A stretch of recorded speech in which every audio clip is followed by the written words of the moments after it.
con eso no alcanza.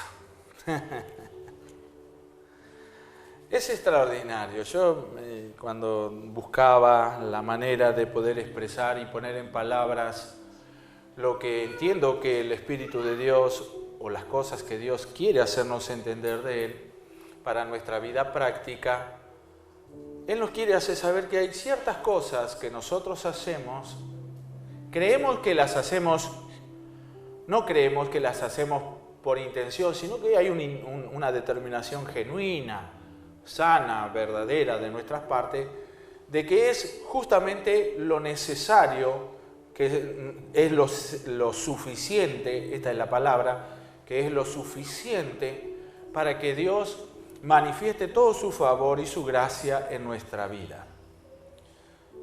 Ejemplo, yo voy todos los domingos, decimos las personas. Yo no me pierdo ningún culto, pastor, dicen otros. Yo leo siempre la Biblia, otros. Otros dicen, no, a mí me gusta orar mucho. En casa oramos, leemos la Biblia y ayunamos. Otros dicen, en casa no solo leemos la Biblia, oramos y ayunamos, sino que también estamos hablándole a los familiares. Pareciera que eso es suficiente. Que hay cosas que son suficientes para que Dios diga, sí, no, yo no pido otra cosa, con eso basta. Y uno observa las enseñanzas de Jesús, de su simpleza y su capacidad, a veces que es lo suficiente, encontramos de que es otra cosa que no lo satisface a Él. ¿Es que a Dios no lo satisface lo que acabo de decir? Sí. Pero no siempre es suficiente. No alcanza. Me viene a la imagen, mientras estos días pensaba y buscaba de poner en palabras la idea, no dejaba de salir de mi mente cuando mi abuela, con su pequeño sueldo de pensionada, jubilada, me dio una moneda de $1, un monedón grandote, era así, de $1 en aquella época. Yo tendría no más de 8 o 9 años, y fui al kiosquito que teníamos en el barrio y quise comprar el álbum de figuritas de aquel mundial que había en ese año, que no recuerdo cuál era. Entonces fui con mi monedita y le dije al hombre que me atiende, dice, ¿qué anda haciendo, querido? Quiero el álbum del mundial y 2 paquetitos de figuritas, y le pongo la moneda. Él agarra la moneda, dice, pero con esto no te alcanza.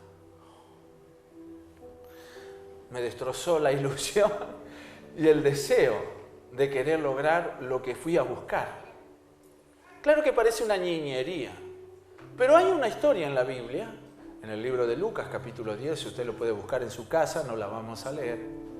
Cuando Jesús estaba con una multitud de gente y de pronto viene un muchacho, un joven que dice que era rico, una persona muy acaudalada, de una familia muy creyente, de una familia muy noble, de una familia, podríamos decir, muy correcta, y viene delante de Jesús y le dice, maestro bueno, ¿qué cosa necesito para heredar la vida eterna?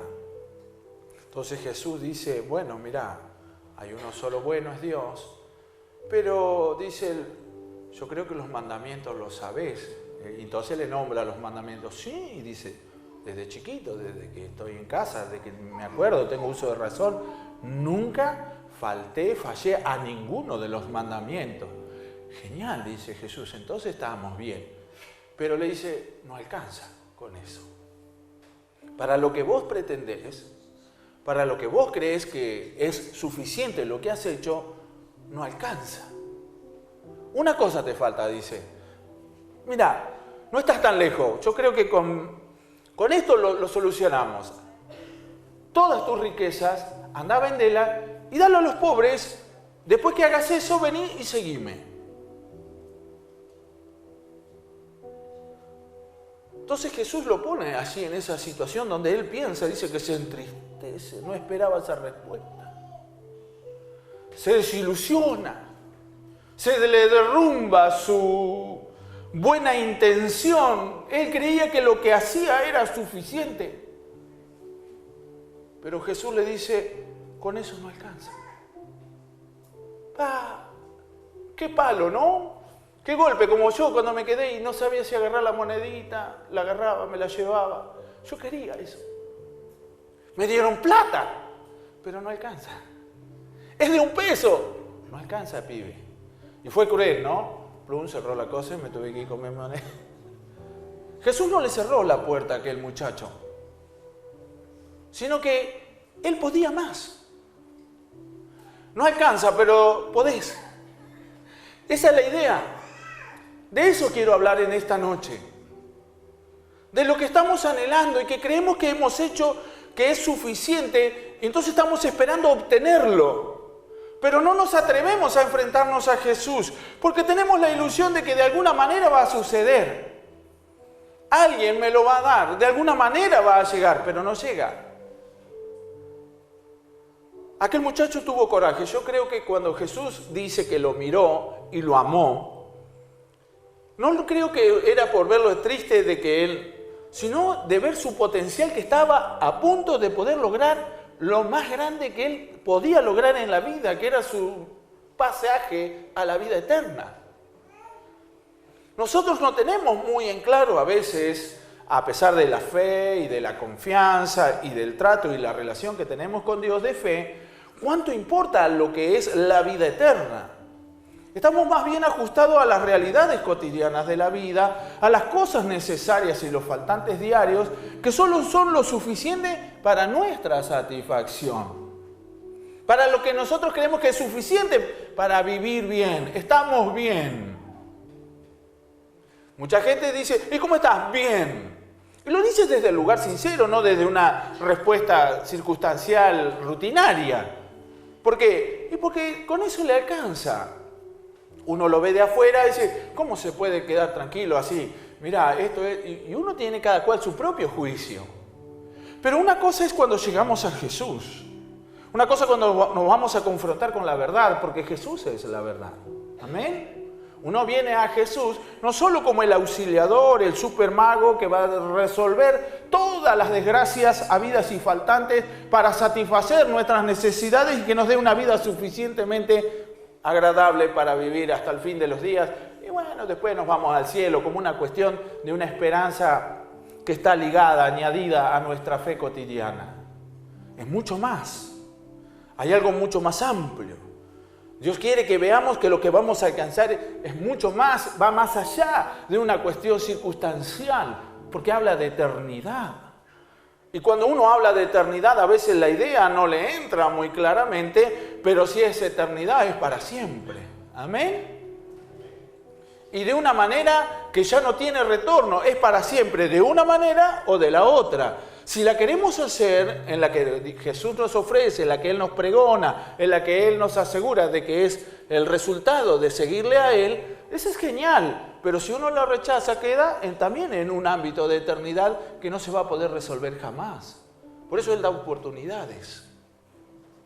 Y cuando Él da una oportunidad y te dice, con eso no alcanza, está tratando de ver si en la reacción buscamos para que alcance. Amén. Esto es como los que se compran las zapatillitas de flúor, la calza que se ajusta, se pone la vinchita y se pone la remera y todo de marca y se pone bien porque quiere adelgazar. Si uno fuera vestido así, con toda la ropa de ejercicio para adelgazar, y le dice al médico, mire lo que me compré, mire cómo estoy, ya estoy. Y el médico te había dicho, no comas esto, no comas esto, no. El médico dice, genial. ¿Caminaste? No, todavía no. Entonces lo que compraste no te alcanza. Lo que hiciste hasta ahí, le falta lo otro. ¿No pasa así? Amén. No alcanza. No alcanza con tener una buena señora. Pastor, ¿de qué está hablando? Tengo que hablarle a la familia, porque el fundamento de nuestra vida está en la familia. Yo tengo buenos hijos. No, mis nenas son una maravilla. Con eso no alcanza. A la flauta, pero ¿cómo puede ser que no alcance? Sí, porque hay más. Porque lo que hay más es mucho mejor y es extraordinariamente extraordinario que todavía no lo has logrado. Porque venir a la iglesia, con solo venir a la iglesia, leer la Biblia y ser una buena persona no alcanza. Jesús pide algo más. No es que pretende, pide algo más. Al muchacho aquel, del joven que estamos hablando recién, que le dijo, anda a vender todo lo que tienes. Sí, no, porque las riquezas, sí, Jesús habló después de las riquezas, pero no es como nosotros hemos aprendido en contra de eso. Sino que Él le dice, mira, eso no es suficiente. No es suficiente, tenés que ir a buscar más. Y yo tengo más para que logres. Entonces, hace eso. Lo que a vos te parece que es suficiente no alcanza, entonces tenés que desprenderte de eso, porque lo que yo necesito que hagas es lo suficiente. Vende todo lo que tienes, dalo a los pobres y luego seguilo. Todo un proceso, todo un trabajo, todas determinaciones, todo poner en la balanza de lo que quiero, de lo que entiendo, de lo que fui a buscar, de lo que me parece que es importante, que es suficiente o no es suficiente. Lo dijo en la libertad de lo que quiere hacer. A veces queremos cosas de Dios, pretendemos todas las cosas de Dios extraordinarias, pero cuando las ponemos en la balanza y en lo que Dios nos pide, porque Él nos va pidiendo cosas de manera permanente, no le dijo, si vos vas a vender todo lo que tienes y me seguís, ya con eso hicimos todo. No, había que seguirlo. Ahora quedaba la etapa de seguir a Jesús. Y seguir a Jesús es para personas de coraje. Seguir a Jesús es para personas inteligentes. Seguir a Jesús es para personas que entendieron lo que es la vida. Seguir a Jesús no es para ser evangélico, venir a tener una buena vida pasajera. Seguir a Jesús es entrar en el camino que te lleva a la eternidad. Amén. A la vida eterna. Y cuando te habla de vida eterna, no te habla de un cielo al estilo religión. Te habla de un estilo de vida, de una vida superior, perfecta, que solo la van a vivir los que siguen a Jesús. Los que cada día toman su cruz cada día y le siguen. Si no, no me vas a poder seguir, dice Jesús. No hay otra manera. No es suficiente con ser buena persona, no es suficiente con ser un buen marido, no es suficiente con tener un buen trabajo, no es suficiente con leer la Biblia todos los días 1 hora, no es suficiente con un ayuno. No es suficiente, no alcanza. Porque la medida de la riqueza, de lo inagotable de Dios, todavía no lo hemos alcanzado, no lo hemos conocido, no lo hemos visto, no lo hemos experimentado. Entonces hay cosas que nosotros creemos suficientes que tenemos que desprendernos de ellas. Y lo más duro es creer que lo que nosotros creemos suficiente, entendamos que no es suficiente. ¿Amén? Si hay algo difícil en la vida, es creer que lo que ya hicimos, alguien nos diga, pero te falta una cosa, anda a hacerlo. Es difícil. El silencio de ustedes, la atención, es parte de lo que tiene que ver en nuestra prédica en esta noche. Pero sé que en la mente de cada uno de nosotros, Dios nos ha puesto en un área, en un tiempo, en un momento de la historia de la realidad de nuestras vidas, que todo lo que hemos hasta aquí ha sido bueno, pero para lo que viene no es suficiente. ¿Amén? ¿Querés ser un gran boxeador? ¿Querés ser un campeón? Sí, mira, me compré los guantes, voy al ring, me entrena fulano. No es suficiente. Hay una parte que se llama sacrificio. Y el sacrificio no es esfuerzo. Nosotros confundimos mucho la palabra sacrificio con esfuerzo extremo. Yo digo, mira que me sacrifico. Mira que me sacrifico. Me mato laburando. Eso es esfuerzo extremo. El sacrificio es matar. Según la Biblia y los principios de Dios, sacrificar el cordero no era suficiente traer un cordero sin mancha, sin arruga, perfectos al altar en el momento oportuno delante del siervo de Dios. No era suficiente. Para que el sacrificio tenga poder, se desate todo aquello en el ámbito espiritual, lo que significaba presentarse en un altar a sacrificar una ofrenda, había que matar. Proceso de muerte. Hay muchas cosas por matar todavía. Sacrificar en nuestra vida. Hay mucho. Sí. Que es difícil, que lo hayamos tenido en cuenta, decir, pero esto, sí, porque Dios quiere un cambio, una transformación. Es elevar, es sacarte de aquí para ponerte aquí. Porque aquí no ves, aquí vas a empezar a ver. Amén. Entonces es ahí a donde te lleva. Es a ese lugar. Abraham entendió lo que era un sacrificio. Cuando Dios le habla, matame a tu único hijo, al verdadero, a Isaac. Lo quiero que lo presentes en un lugar y lo sacrifiques. Ese papá sabía todo lo que había por dentro. Pero él sabía que el matar desataba un poder extraordinario. El sacrificar no pide esfuerzo, pide una determinación. Entendamos, Dios no pide esfuerzos extremos a lo que nosotros consideramos sacrificios. Dios espera que haya determinaciones definitivas. Amén.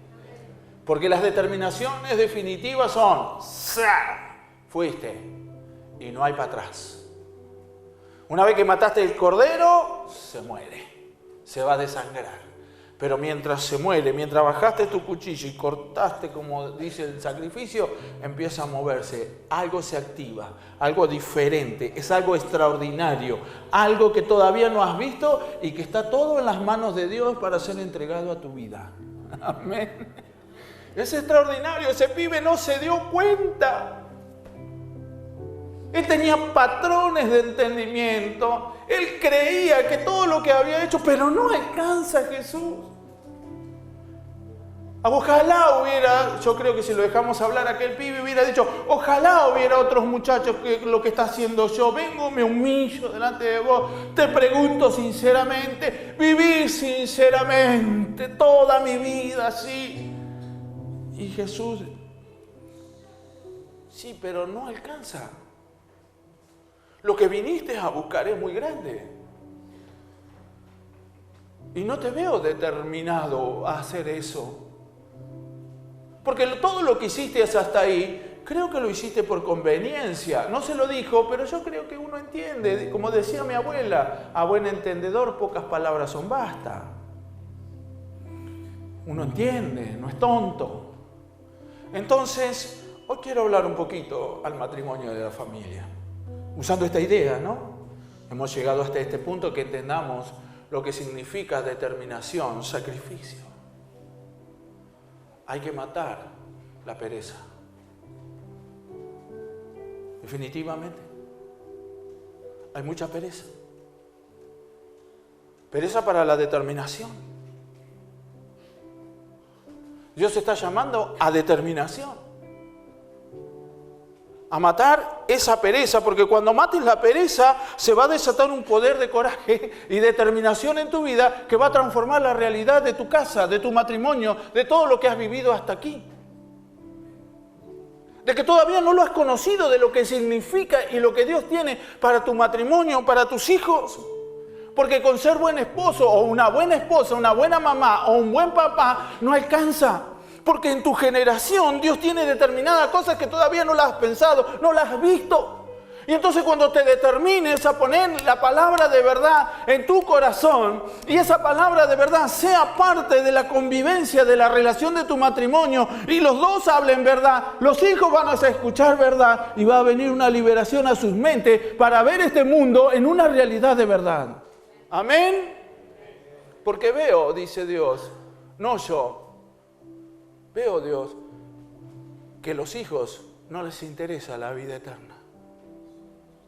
Que no hay pasión por saber que tienen un llamado y un propósito eterno de Dios para las generaciones que vienen, para los días que vienen. Por eso quedan atrapados en cosas sin sentido, carentes de valor, que no los construye, que los ha dejado atados de pies y manos para no desatar todo ese potencial que solo los papás lo podemos hacer. Entonces eso significa que lo que hemos hecho hasta aquí no es suficiente. No alcanza. No alcanza que un día el pastor traiga a sus hijos y bueno, como para que el pastor diga, traje mi nene, yo los traigo. Y los traes de prepo, le decís que después de culto los va a llevar al club, que después de acá le comprar las zapatillas, que después le das permiso para lo que vos sabés que le va a hacer mal, pero igual, con tal que venga a la iglesia y el pastor no diga más. No alcanza con eso. Porque lo que Dios tiene es extraordinariamente grande. Amén.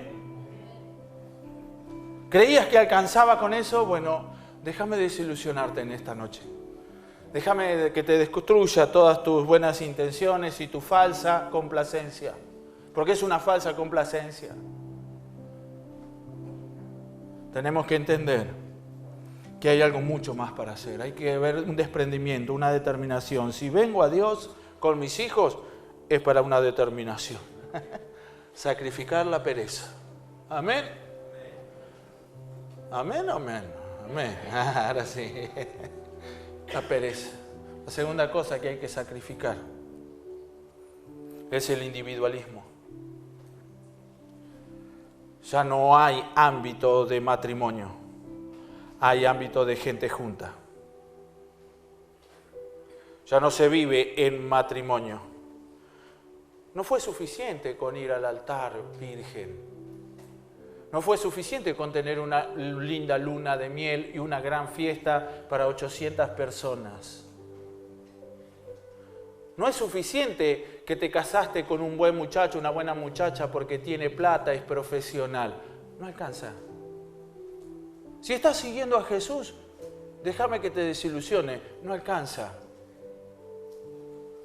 Porque eso genera individualismo.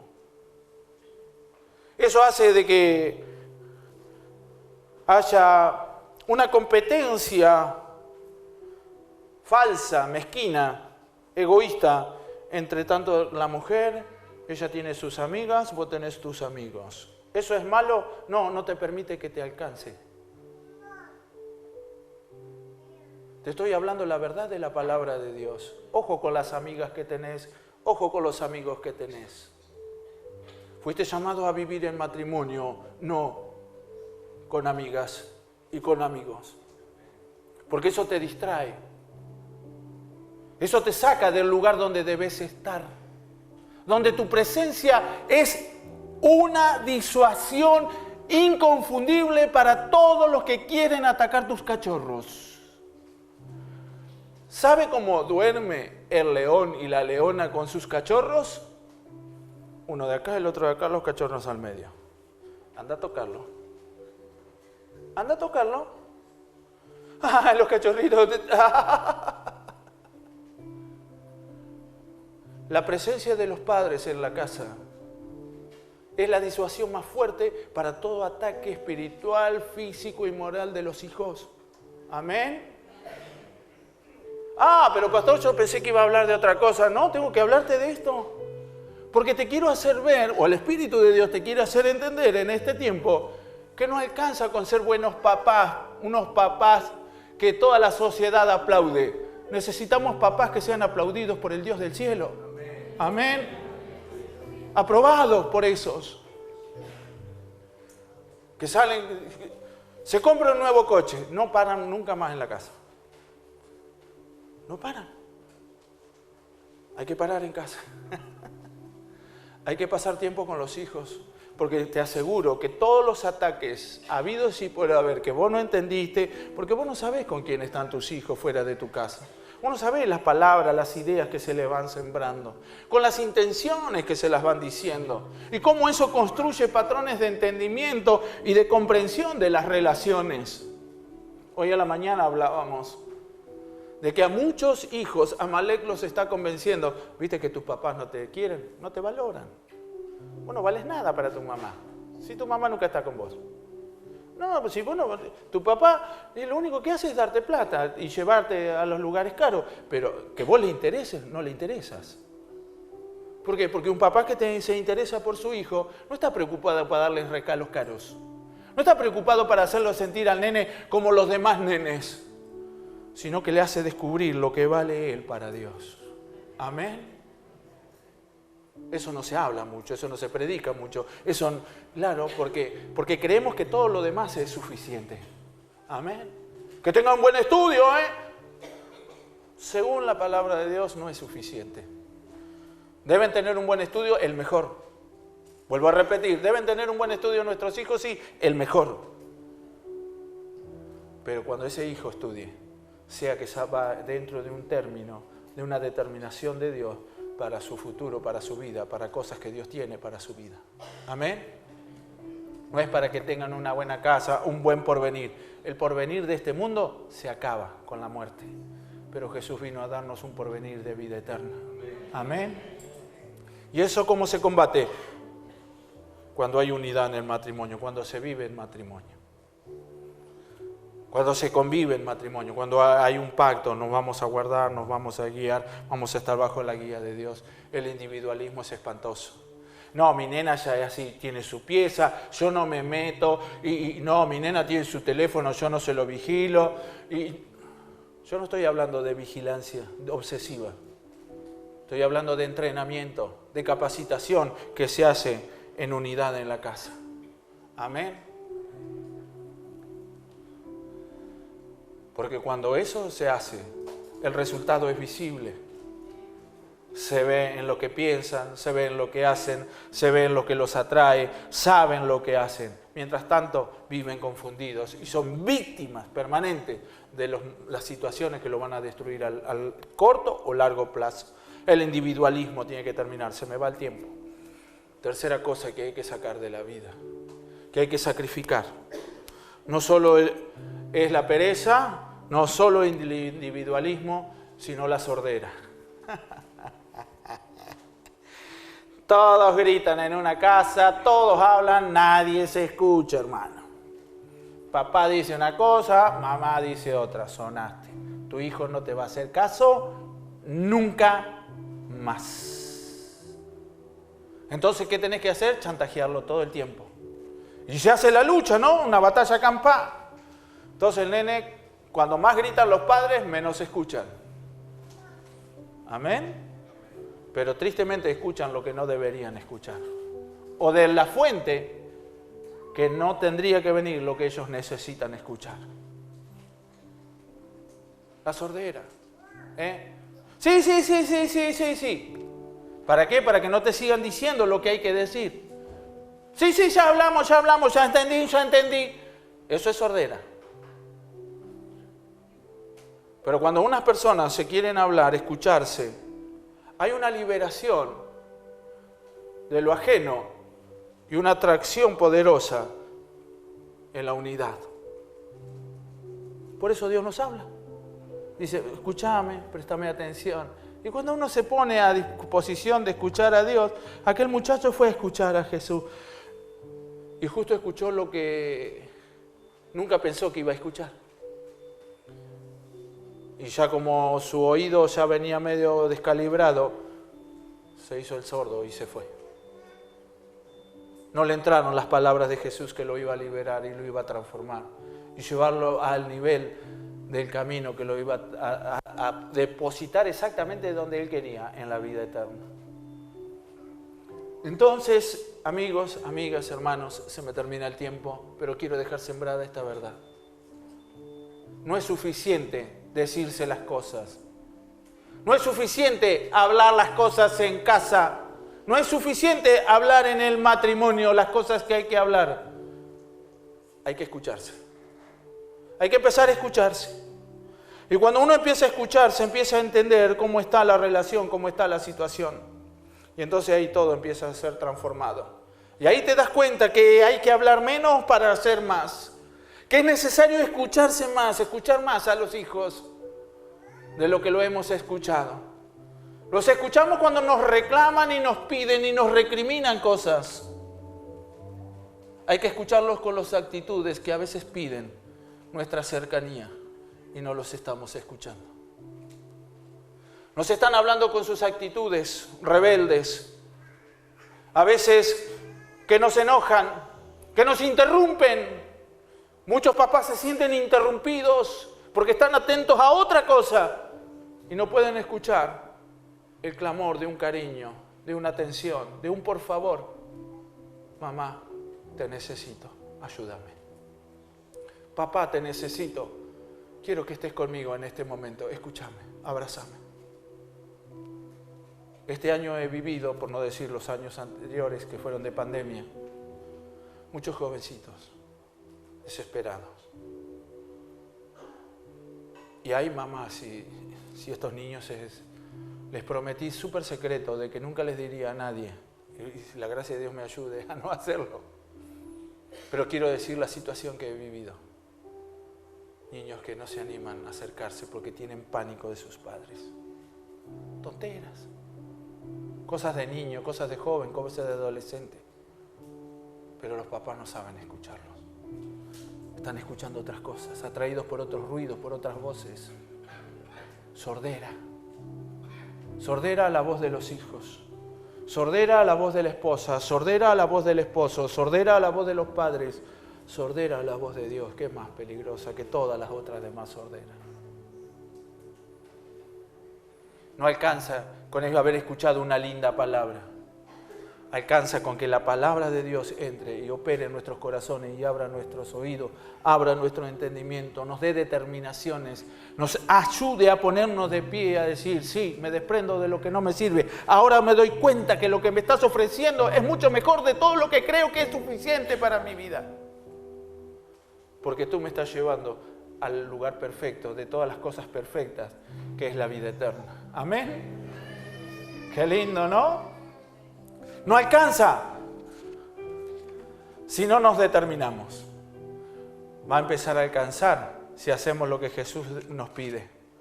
Quitar nuestra pereza, sacar nuestro individualismo y abrir nuestros oídos a la palabra y a la voz de Dios. Lo que ya pasó está. Todo comienza ahora.